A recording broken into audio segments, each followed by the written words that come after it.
Investor Ideas talking today to the President and CEO of SilverCrest Metals, trading on the TSX Venture under the symbol SIL and on the OTC as SVCMF.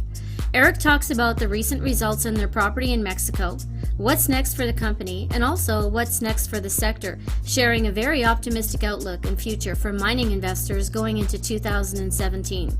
Okay, Erik, can you give us some historical background on the company's Las Chispas property in Mexico, setting the stage for the recent news and the results that the company just announced?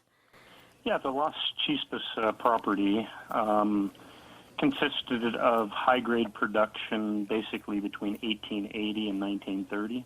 Came from three veins, which we call the Las Chispas, the William Tell, and the Bobby Canora. High-grade production amounted to about 100 million ounces of silver and 200,000 ounces of gold above the water table.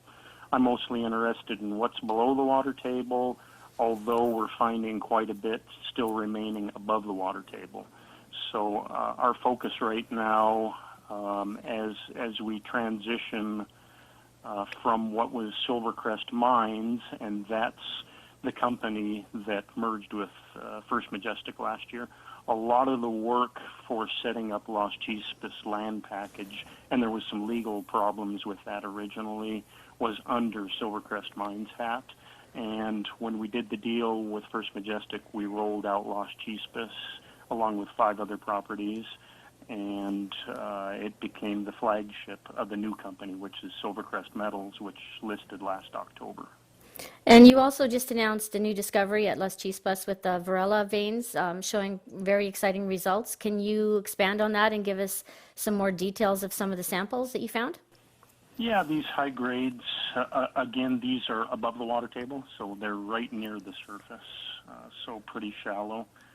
They're all part of an ongoing underground rehabilitation program, of which we've done about 7 kilometers, opened up 7 kilometers of what we think is about 1.5 kilometers of historic workings.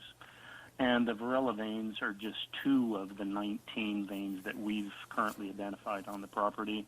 We think the veins are, what we're seeing in the field is the veins are running anywhere from 1 to 4 meters wide. And I think we'll end up somewhere on a resource-based side of about 1.5 meters average width for these veins. And what's the next phase of development for Las Chispas, and what should investors look for next and into 2017? Yeah, we've just kicked off our Phase 2 program. So Phase 1 program was earlier in the year. That was successful and making new discoveries, therefore what you've seen in the share price acceleration throughout the year. So these discoveries are high-grade silver gold discoveries near surface, underground targets. We did look for some open pit. We haven't seen any of those types of grades for open pit yet, so these we're focusing on the underground high grades. We got great exposure, like I said, underground to look at the system with the underground workings. We'll continue that underground rehab into next year, try to get the full 1.5 kilometers rehabilitated and expose everything. Along with the drill program, we get 2 drills right now. One's on surface, one's on underground. Those programs initially are to look at resource definition for NI 43-101 resource estimation next year that we're planning on doing. And around that resource estimation, we've discussed in the market about doing a bulk sample. So we have a permit to do up to 100,000 ton bulk sample for testing metallurgical purposes and look at the economics of that. So that'll also be part of the NI 43-101 report that we're going to put out. So big focus on getting the resource stage, looking at bulk sampling. The bulk sampling will be to PEA level, and then they say once you start the bulk sample, you won't stop. So I got to be ahead of the game here and get resources identified so we can start thinking about production down the road. And your team, both with your previous company and now with SilverCrest Metals, has a great track record of doing business in Mexico. So if you can share your thoughts on the potential impact of the drop in the Mexican peso for companies doing business there, and also any overall changes that you potentially see on the horizon. Yeah, we, along with most Canadian and U.S. companies in Mexico, use U.S. dollars, so there's a direct benefit to the change and the drop of the Mexican peso. So it's a positive result. You get more bang for your buck using U.S. dollars in Mexico right now. It's not great for Mexico, but it is across the border. From an exploration standpoint, more bang for the buck. From a producing standpoint, you get more dollars back in operating revenue. So overall, I don't see any material changes in Mexico coming up, and that's across the board: social, political, regulatory. So it's a very safe, stable jurisdiction for us to be working in. And mining stocks initially reacted very positively to the U.S. election based on potential infrastructure spending and also economic uncertainty.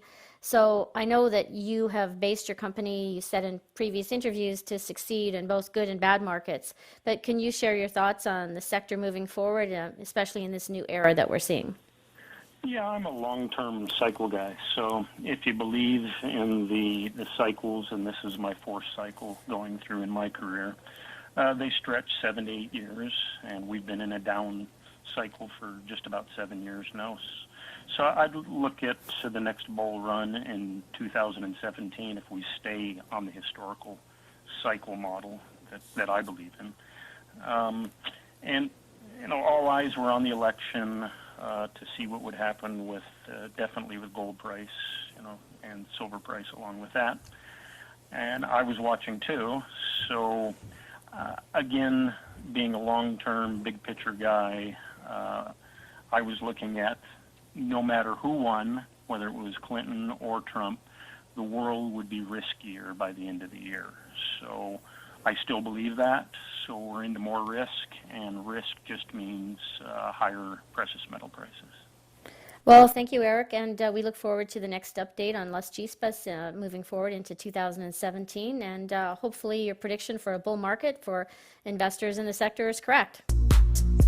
Investor Ideas reminds all investors to read our disclaimer and disclosure on the investorideas.com website.